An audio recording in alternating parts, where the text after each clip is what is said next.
கொஞ்சம் சாம்பார் கிடைக்குமா? ஏன்னா நீ என்ன இங்க நாங்க பண்ண? மாப்பிள்ளை வீட்டுக்காரங்க, அதனால உடனே சாப்பிடணும். அப்ப யார் பரிமாறுவா?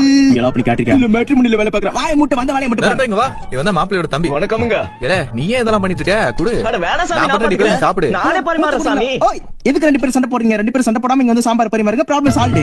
அண்ணா சோறு வேணுமா? வேண்டாம். அட கொஞ்சம் மோர் ஊத்தி அடிங்க. வேணாம்டா. அட கொஞ்சம் தயிர் வச்சு பரட்டி. ஏம்ல அதான் வேணாம்னு சொல்லுதுல. எங்கனா தொலைஞ்சிர வேண்டியது திங்க நேரத்துல வந்து உயிர் வாங்க வேண்டியது. இல்ல வெயிட்டரே கொஞ்சம் சோத்து கொண்டு வா.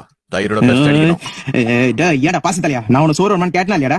சொல்றடே கேட்டனா இல்லையா? மலமட மாதிரி அவன் முழிக்கிறேன். சோறு வேணுமான்னு கேட்டா அப்ப வேணாம்னு சொல்லிட்டு இப்ப சோறு வேணும்னு நான் வெறி பத்தி பாக்குறேன். என்ன இது மாதிரி என்ன சாதாரண நாள் நினைக்காத, நான் பழைய ஜிம்னாஸ்ட் பாத்துக்க என்ன அவ்வளவுதான் சொல்லிட்டு பிரச்சனைங்க?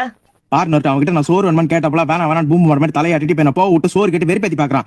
டேய் சேர்த்தா போனா போது கழுதைய பக்கத்து இருக்காரு பாவம் பார்த்தோம்னா இவன் கொஞ்சம் சோறு. ரொம்ப பச்சா பக்கத்துல புடிந்தில்ல. அட விடுப்பா. பாசி தலையா உன்ன யாரா முதல்ல என் கூப்பிட்டா தெரிஞ்ச இடத்துக்கு வழி மாதிரி போறோம். நீ சட்டியை கொடு, நீ போ. வேணும்னு கேட்டா வேணாம்னு சொல்றேன். என்ன பார்த்தா நான் லூஸ் மாதிரி தெரியுதா? அண்ணே சோறு. வேணாம்டா எனக்கு சோறே அது வேணாம். எப்பறா நீ சோறு வேணாம்னு சொல்லுவ? பாசி தலை மொத்த சட்டு சோத்தி நீ சாப்பிட்டு முடிக்கிற போறதுக்குள்ள எனக்கு வெட்டிங் கார்டை காட்டுற மோவன என்ன ஒண்ணு அவ்வளவுதான்.